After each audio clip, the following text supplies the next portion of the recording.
Hello everyone, we have our news for the week, so let's take a look.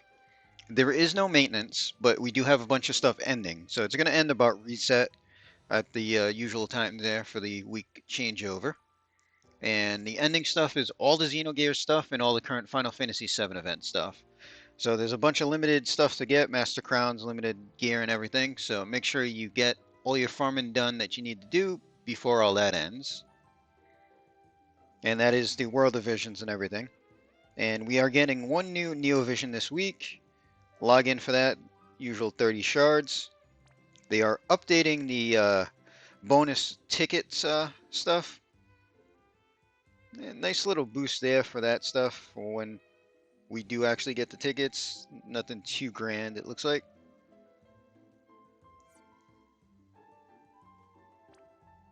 New vision card for the unit, so there's no special one. It's just this one here, regular unit, so EX1 and EX3 for the cards. She is a magic tank. So the card is 1,000 flat health, 100 spirit, guts, 500 flat health, 300 spirit for a magic tank unit, and then magic tank units will also get the fairy killer 100%. So, okay card overall. And then for an event, we are actually getting a Final Fantasy VII Remake event, which leads me to believe that next week should be Yuffie, because we don't get Yuffie this week. And what we can get from this, a rod, two-handed, 180 magic, and has a barrier on it. Depending on how big the barrier is, could be useful. We've gotten a few things at about 180 for two-handed rods now, so not as useful as it used to be, or would be before. Accessory, 50 attack, 45 defense, and nullify poison, silence, paralyze. Could be handy if you need the nullifications there with either attack or defense.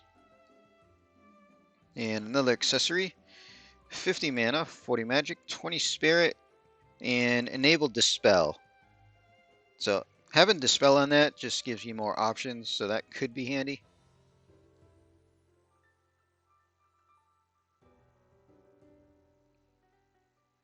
And then we do have some special fights as usual.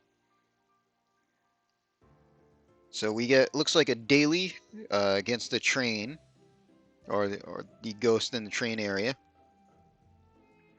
And then we get the fight for survival. So it looks like the train graveyard one should be the daily. The fight for survival is just going to be a clear once. And the banner that we're getting is Silent Night Charlotte. So she, not a super powerful unit, as we can see by the banner, which guarantees her in 19.5 thousand lapis to get her guaranteed.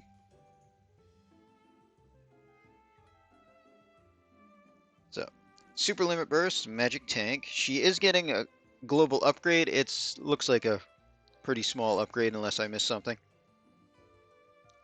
So her super, two-handed mace, magic tanks only, 800 flat health, 231 on the spirit.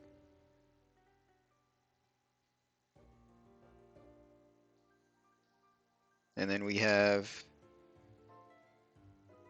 100% health and spirit, and 20% to all resist, it looks like, when using a shield. And then it has 50% fairy killer as well. And then regular trust is just clothing, locked to magic tanks, 400 health, 100 spirit. Charlotte only will get 50% LB and 500 to stats. And then Dragon and Insects, 50% killer on it for everybody else.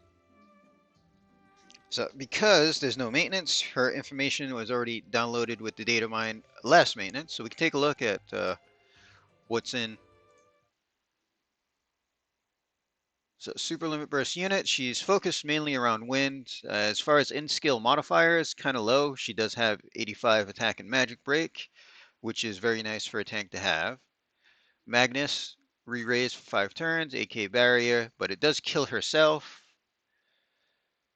Little unfortunate on the killing self there. Magnus to mitigate magic damage for 99% for 1 turn could be very useful, especially on something that can't be covered. Standard magic cover that everybody has. Charlotte unit, so we have the heal and mana back that pretty much most Charlotte units have, and provoke that most people seem to have, except for it's only 60% general mitigation, and pretty much every other tank comes with a 75% on theirs. It does last for 4 turns, where a lot of the stuff we get now is only 2 to 3 turns, but still lower mitigation than what most tanks we get right now have. She does have some killers, Bug Dragon, Spirit Machine. As far as damage, it's pretty much focused in her limit burst. So she does do magic cover at the start of the fight as well, and 200% wind resist. She has the wind buff that fills limit and gives 50% to all mitigations. Pretty common with tanks lately. She does get Vanishka, standard there. Shelga +3. And then for her limit burst, both versions are bolting chains. Wind locked physical attack, so uses physical killers in the base, 200x spirit modifier, 85 attack break, 87 magic break, 70% general mitigation, magic mitigation, and 75 type against dragon and insects for magic only. And the super version gets boosted to 300. Attack break stays 85. Magic break does go up to 89. General and magic mitigations go to 75%, and the type mitigation goes to 85%. So overall, I mean, it's okay. She's not super strong in any regards that I can really see. The global boost seems to be just to her limit burst, and it's like 10x modifier on the super and like 30x on the base limit or so, I think. And that's the only changes I saw between the JP data. So if you have a lot of resources, really like Charlotte, can pull for her. The banner does not list her as limited, so she should just be in the pool. As far as I could see, she's not limited on JP either, which is kind of nice. As far as pulling, I'm just going to do some free pulls. As she's not limited, I do like Charlotte, but I'll just use EX tickets. We'll see, and I just have her show up when she shows up. And that's pretty much all we have. So we're going to end this video here. Hope everybody enjoyed.